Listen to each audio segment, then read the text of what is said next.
सभी विद्यार्थियों को नमस्कार, गुड मॉर्निंग। कैसे हो प्यारे विद्यार्थियों? तो एकदम मस्त रहो, तंदुरुस्त रहो और अपनी तैयारी को चार चांद लगाते रहो। तो आज है 27 दिसंबर 2022 और 27 दिसंबर 2022 के जितने भी इंडिया और वर्ल्ड के जो करंट अफेयर्स के क्वेश्चन बनते हैं तो आज उनका डिस्कशन करेंगे। पूरा वीडियो ध्यान से देखना और लास्ट में आपसे क्वेश्चन पूछूंगा जिनके जवाब आपको कमेंट बॉक्स में देना होगा। तो सभी विद्यार्थियों को गुड मॉर्निंग। इससे पहले सारे विद्यार्थी एक बार वीडियो को लाइक और शेयर करना आपका काम है। पीडीएफ आपको इसकी टेलीग्राम पर मिल जाएगी। वीडियो के डिस्कशन में टेलीग्राम का लिंक दिया हुआ है, वहां जाकर इसकी पीडीएफ आप डाउनलोड कर सकते हो। तो शाम तक इसकी पीडीएफ आपको टेलीग्राम पर मिल जाएगी। तो स्टार्ट करें। सबसे पहले हम कल के क्वेश्चनों को रिवाइज कर लेते हैं। देखिए, साहित्य अकादमी पुरस्कार 2022 हिंदी और अंग्रेजी में किसे पुरस्कार दिया गया है? तो हिंदी के अंदर दिया गया है बद्री नारायण को और अंग्रेजी के अंदर दिया गया है अनुराधा रॉय को। इन दोनों को ये पुरस्कार दिया गया।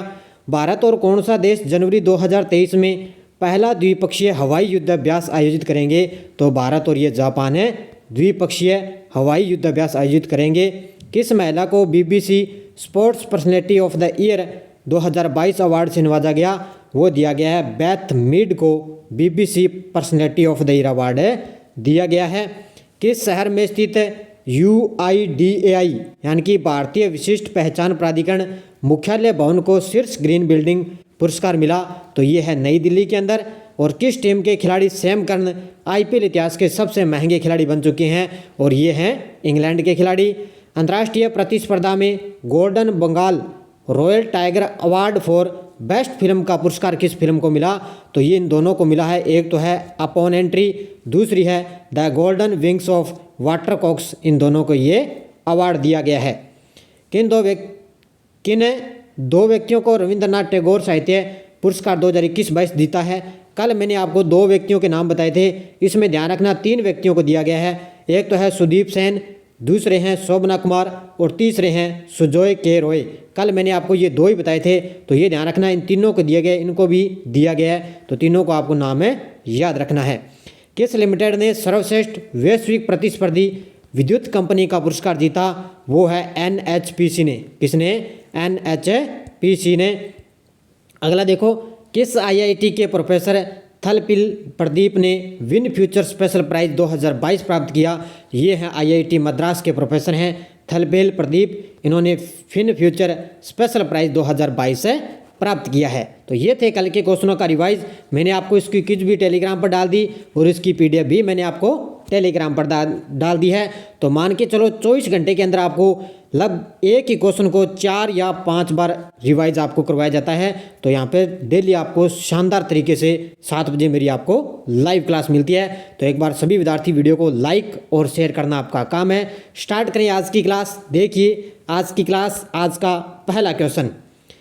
फीफा ने आधिकारिक तौर पर 2022 विश्व रैंकिंग की घोषणा कर दी है और इस विश्व रैंकिंग में किस टीम का पहला स्थान है? तो अभी आपको पता है अब की बार फीफा का जो खिताब है वो जीता था अर्जेंटीना ने। किसने? अर्जेंटीना ने खिताब जीता। और अभी इन्होंने क्या है 2022 विश्व रैंकिंग की घोषणा कर दी और विश्व रैंकिंग में पहला स्थान किसका आएगा? ब्राज़ील का। किसका आएगा? तो ऑप्शन नंबर 3 इसका करेक्ट आंसर हो जाएगा। देखो, ब्राज़ील अपने नंबर 1 स्थान पर कायम है। 22वां फीफा पुरुष विश्व कप 2022 चैंपियनशिप अर्जेंटीना दूसरे स्थान पर रहा है। बल्कि खिताब तो लेकिन अब की बार जीता है अर्जेंटीना ने, लेकिन अपने अंक के हिसाब से बात करें तो दूसरा स्थान अब की बार अर्जेंटीना का है।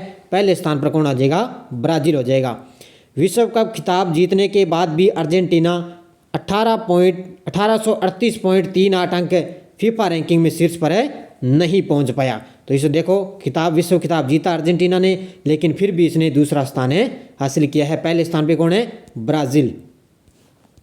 अगला क्वेश्चन देखो, हाल में वीर बाल दिवस कब बनाया गया है? तो ये आपको सभी को पता है कि कल 26 दिसंबर के दिन वीर बाल दिवस बनाया गया है। देखो, प्रधानमंत्री नरेंद्र मोदी ने श्री गुरु गोविंद सिंह जी के प्रकाश पर्व के अवसर पर वीर बाल दिवस 2000 बनाने की उन्होंने घोषणा कर दी। और भारत में हर साल 26 दिसंबर के दिन वीर बाल दिवस बनाया जाता है। बस आपको इतनी ही डेट याद रखनी है। नेक्स्ट देखो, हाल ही में सुशासन दिवस 2022 का बनाया गया। और ये मैंने परसों मैंने आपको बताया कि 25 दिसंबर के दिन क्या है सुशासन दिवस मनाया जाता है। और इन्हीं के दिन जो अटल बिहारी हमारे पूर्व प्रधानमंत्री थे अटल बिहारी वाजपेयी, उनके जन्मदिन के उपलक्ष्य पर क्या है सुशासन दिवस मनाने की घोषणा कर दी। कब बनाया गया? ये 25 दिसंबर को बनाया गया है। देखो 25 दिसंबर को भारत के पूर्व प्रधानमंत्री अटल बिहारी वाजपेयी के जन्म दिवस के अवसर पर उन्होंने सम्मानित करने के लिए सुशासन दिवस के रूप में घोषित किया गया है। सीधा ही आपसे पूछा जा सकता है कि सुशासन दिवस कब बनाया गया है? तो ये 25 दिसंबर को बनाया गया है। नेक्स्ट देखो, हाल ही में लोसर फेस्टिवल किस शहर में बनाया गया है? हाल ही में लोसर फेस्टिवल बनाया गया है लद्दाख शहर में। किस शहर में? लद्दाख में लोसर फेस्टिवल बनाया गया है। लद्दाख ने लद्दाखी नव वर्ष को चिन्हित करने के लिए लोसर महोत्सव बनाया। और ये कब बनाया गया? 24 दिसंबर 2022 को लद्दाख में बनाया जाता है। तो 24 दिसंबर को बनाया गया। अभी आपको पता है आने वाला 2023 नव वर्ष को चिन्हित करने के लिए लद्दाख के अंदर लोसर महोत्सव बनाया जाता है। 5 नंबर क्वेश्चन देखो, भारत का पहला ग्रीन स्टील ब्रांड कल्याणी फेरेस्टा किस शहर में लॉन्च किया गया है? तो भारत का पहला ग्रीन स्टील ब्रांड है, उसका नाम है कल्याणी फेरेस्टा। और ये लॉन्च किया गया है नई दिल्ली के अंदर। कहाँ पर लॉन्च किया गया है? नई दिल्ली में। बस इतनी डिटेल आपको याद रखनी है कि केंद्रीय अपने इस्पात मंत्री हैं ज्योतिरादित्य सिंधिया ने नई दिल्ली के अंदर भारत का पहला green steel brand Kalyani Ferresta launch किया है। तो हमारे केंद्रीय इस्पात मंत्री कौन है? ज्योतिरादित्य सिंधिया। उन्होंने नई दिल्ली के अंदर भारत का पहला green brand Kalyani Ferresta launch किया है। बस इतना ही आपको याद रखना है। 6ठा क्वेश्चन देखो, नॉर्थ ईस्ट फेस्टिवल का कौन सा संस्करण जवाहरलाल नेहरू स्टेडियम में शुरू हुआ है? नॉर्थ ईस्ट फेस्टिवल का कौन सा संस्करण जवाहरलाल नेहरू स्टेडियम में शुरू हुआ? ये हुआ है इसका 10वां संस्करण। कौन सा हुआ है? नई दिल्ली के अंदर जवाहरलाल नेहरू स्टेडियम में नई दिल्ली में इसका 10वां संस्करण शुरू हो चुका है।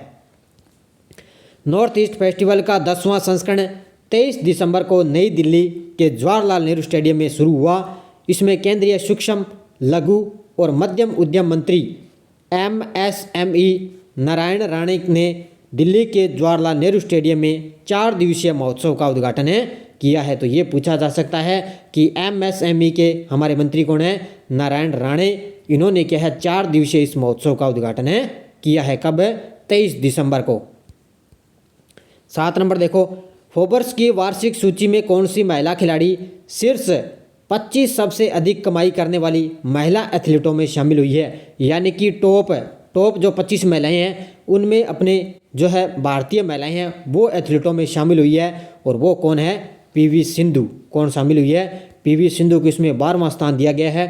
टॉप 25 के अंदर इसमें 12वां स्थान इसको दिया गया है और महिला एथलीटों में इसको शामिल किया गया है।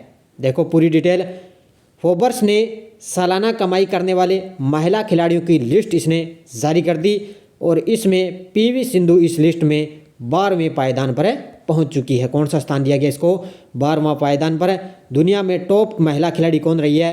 लिस्ट में $51.1 मिलियन के साथ जापान की है नोआमी ओसाका सबसे अधिक कमाई करने वाली महिला खिलाड़ी बन चुकी है। एक तो बस ये याद रखना है, टॉप वाली आपको याद रखना है, नोआमी ओसाका है जापान की।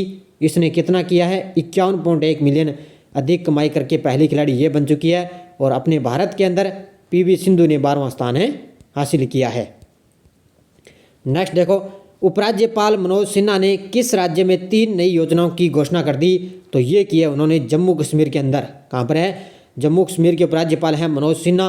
उन्होंने राज्य के अंदर 3 नई योजनाओं की घोषणा कर दी है। अब कौन कौन सी है देखो, जम्मू कश्मीर के उपराज्यपाल मनोज सिन्हा ने 3 नई योजना की घोषणा कर दी।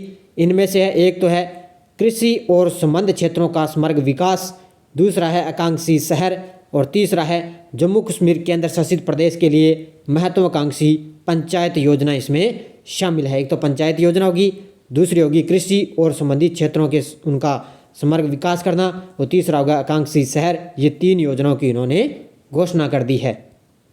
नेक्स्ट देखो, भारत की किस फिल्म का सॉन्ग नातू नातू ऑस्कर 2023 के लिए शॉर्ट लिस्ट हुआ है? ये भारत की किस फिल्म का सॉन्ग है नातू नातू ऑस्कर 2023 के लिए शॉर्ट लिस्ट हुआ है और ये किस फिल्म का है? RRR यानी कि 3R। क्या हो जाएगा? RRR 3R ये फिल्म का है नातू नातू सॉन्ग। देखो बड़ी ही चर्चा में है मूवी, इसकी पूरी डिटेल आपको याद रखनी है। भारत की ब्लॉकबस्टर फिल्म है, RRR का सॉन्ग है नातू नातू। ऑस्कर 2023 के लिए शॉर्ट लिस्ट इनको हुआ है। ऑस्कर के लिए शॉर्ट लिस्ट होने वाला यह भारत का पहला सॉन्ग है। ये पूछा जा सकता है कि नातू नातू किस फिल्म का सॉन्ग है, तो RRR ये फिल्म का सॉन्ग है और ये भारत का पहला सॉन्ग है। ऑस्कर 2023 इवेंट की तारीख 12 मार्च 2023 है, आने वाली है 12 मार्च 2023। और ऑस्कर नामांकन 2023 की घोषणा कब की जाएगी? जनवरी 2023 के अंदर इसकी घोषणा की जाएगी, यानी कि अगले मंथ न्यू ईयर के अंदर इसकी घोषणा की जाएगी। 10 नंबर, किस मिशन को डिजिटल इंडिया अवार्ड 2022 मिला? तो ये मिला है स्मार्ट सिटीज मिशन को। किसको?